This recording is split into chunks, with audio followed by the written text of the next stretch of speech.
আসসালামু আলাইকুম। আমরা অনেক সময় বলে থাকি যে একটা গাড়ির মেইনটেনেন্স বা সার্ভিসিং এরা হয়তো ৩ মাস হোক বা ৬ মাস হোক করা উচিত। যেমন গাড়িটা আসছে আমাদের কাছে নোয়াখালীর থেকে। তো ওই বাইকটা তো অনেক আগে হইতে আমাদের সম্পর্ক বা আমাদের কাছে কাজ করায়। তো অনেক দূর থেকে কাজ করাইতে আসতে হয়। এইজন্য উনি যখনই আসে ছোট, ছোট কিছু কাজ আছে কাজগুলা নিখুঁতভাবে কাজ করায় নেয়। যেমন আজকে আসার পরে দেখতেছি এবিএস দেয়া লিকেজ ছিল। এবিএস মোটর খুললা লিকেজ বন্ধ করছি এবং মাস্টার সিলিন্ডার খারাপ ছিল, এটা আমরা চেঞ্জ করছি। সকের জাম্পারের বাপার বোর্ড কভার ছেঁড়া ছিল, এগুলো আমরা চেঞ্জ করছি।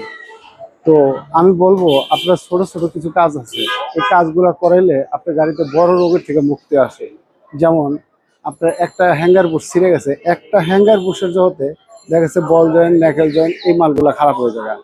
তো ওই সময় যদি আপনি একটা হ্যাঙ্গার বুশ চেঞ্জ করেন তাহলে আপনি বড় মালগুলো যায় না। যেমন আপনি গিয়ার অয়েল আপনার কতটুকু আছে কি না এটা আপনি ফলো করেন না। যেমন না করার কারণে আর আপনি বুঝতে পারছেন না, চেকও করেন, এই জন্য গিয়ার বক্স নষ্ট হয়ে যাবে। এই জন্য আমরা বলবো আপনি ৬ মাস হোক বা ৩ মাস হোক মাঝে মাঝে চেক করাবেন, তাহলে আপনার গাড়িও ভালো থাকবো এবং আপনি লং জার্নি করে শান্তি পাবেন এবং ট্রাভেলে ভুগবেন না। আজকের মতো এই পর্যন্তই। আল্লাহ হাফেজ।